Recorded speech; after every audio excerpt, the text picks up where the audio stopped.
Hi guys, it's Trish back with another video. Today we're going to make some napkin rings for your Thanksgiving table. This is the example of what we're going to be making today. That's on a cloth napkin, but you could put them on your decorative paper napkins or anything you wanted for your tables.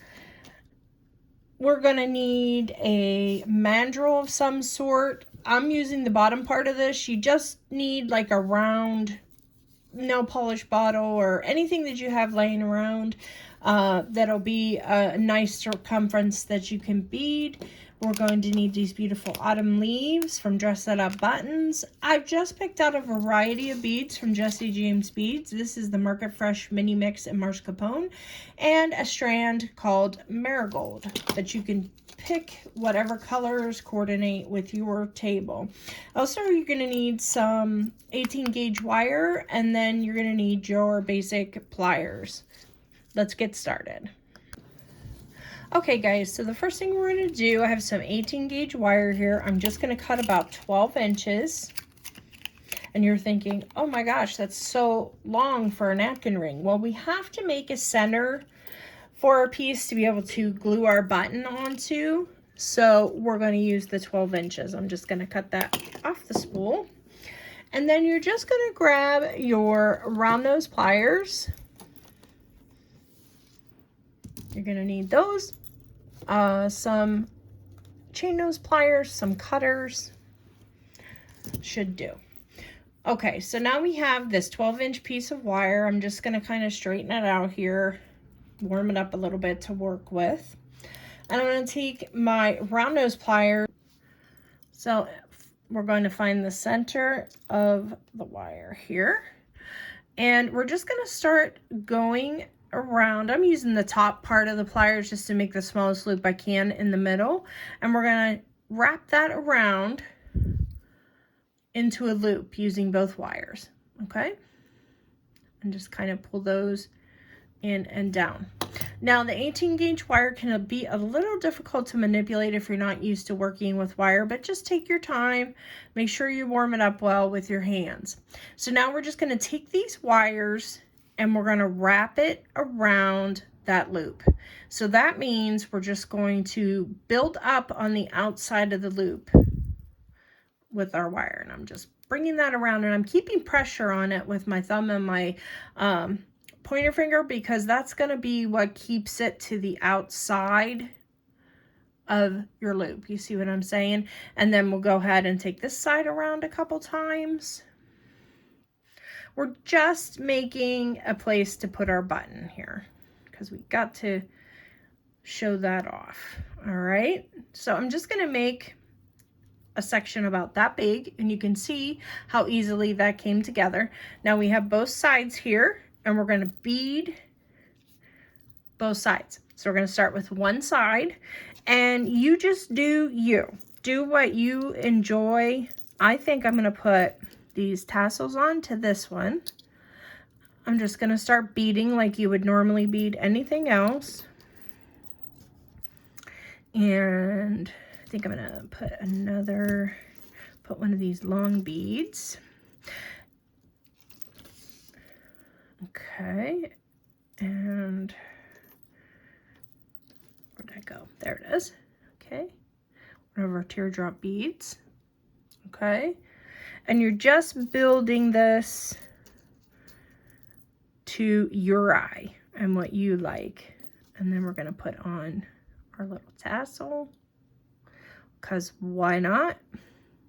And each napkin ring doesn't have to be exactly the same. I mean, you can build it any way you want to. Put one of these on.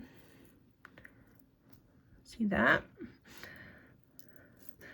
And we're going to need about a total of 6 inches of beads for my mandrel that I'm using for the circumference of that. And we're just going to keep on moving along here.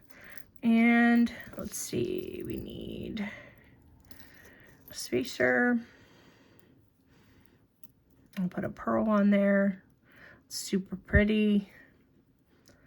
And our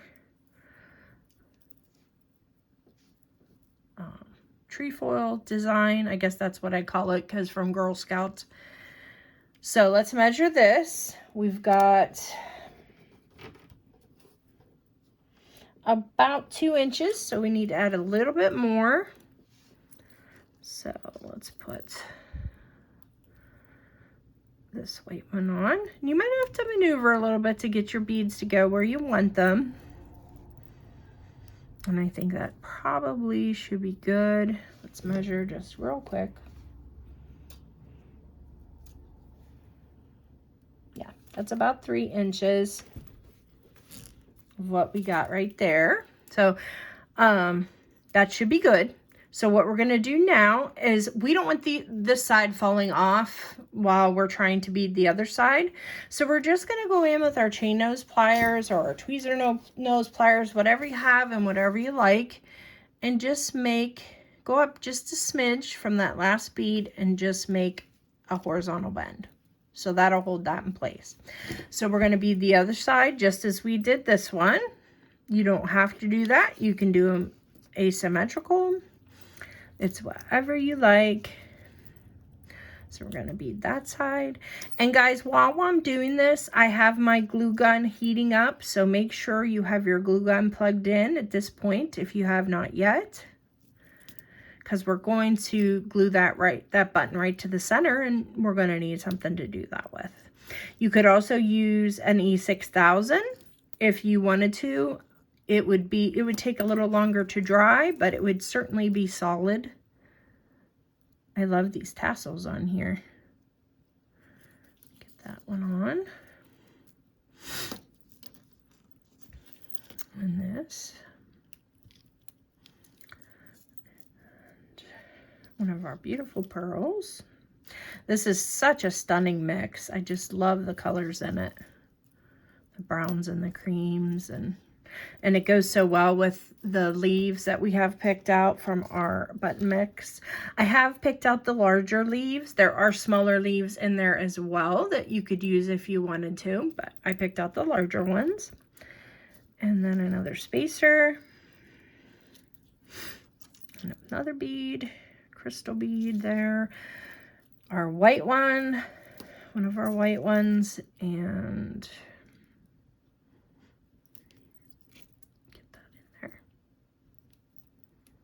oh, that one's not wanting to cooperate. Uh-oh.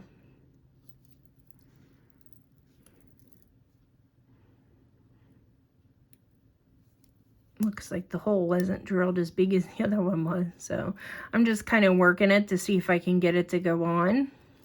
And that's fine. We can't get it on. Let's just put a different bead there because nobody will really notice. And then our crystal.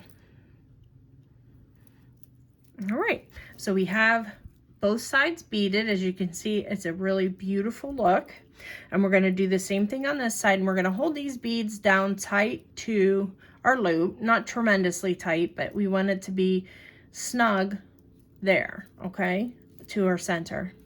And I'm gonna do the same thing. I'm gonna take my pliers just a hair above and give a horizontal bend. Now what I'm gonna do on this side is we did our horizontal bend. So I'm going to cut about 1/4 of an inch. Here, maybe a little bigger because I don't mind my loop being slightly bigger on this. And then I'm just going to take my round nose pliers and roll that back just to give me a loop there. Okay. We're going to roll that back to give us a nice closed loop on the end there. Okay. And then on this side, so we did one horizontal bend, and then I took the end and I did another horizontal bend just to kind of keep those beads where I want them. And then we're going to go about 1/8 of an inch, 1/4 of an inch up and just give it one more bend. And then we're going to trim. It's making us a little hook in essence, okay? And then we're going to trim that off, gives us our little hook.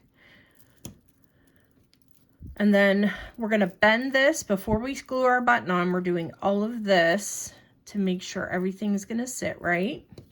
And we're going to take our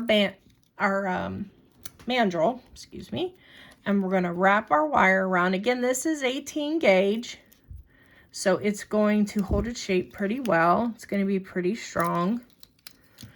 And then we're just going to see how our loops and our hook line up. So I want to turn this downward just a hair. So that'll go into the loop of the napkin ring. So you can see we're just doing a hook and an eye, basically. Okay. So now that all of that is done, we're just going to simply cut the back of one of our buttons, whatever one you want to use. And you're just going to take a strong pair of scissors or a strong pair of pliers and just push into it and cut that as nice and flat as you can. I've had lots of practice, so that worked really well for me. And then we are simply just going to put some hot glue, use a good bit there, or your E6000, whatever you prefer. And then we're going to glue on our leaf button. I'm really enjoying this. I think this is so cute. So I'm just holding it in place for a couple minutes, or a couple seconds, I mean, a couple minutes. Okay. Just making sure that it's on there. And there we have it. A little napkin ring that will go perfectly on our table. So this is the one that I had made with the yellow. Let's put the brown one on and see how that looks. Perfect. And you're just using your napkin, just pulling it through. And there you go, guys. That is a beautiful napkin ring for your place settings at your Thanksgiving meal. I hope you enjoyed this one, guys. This was super fun. And I'll see you in the next one. Bye-bye.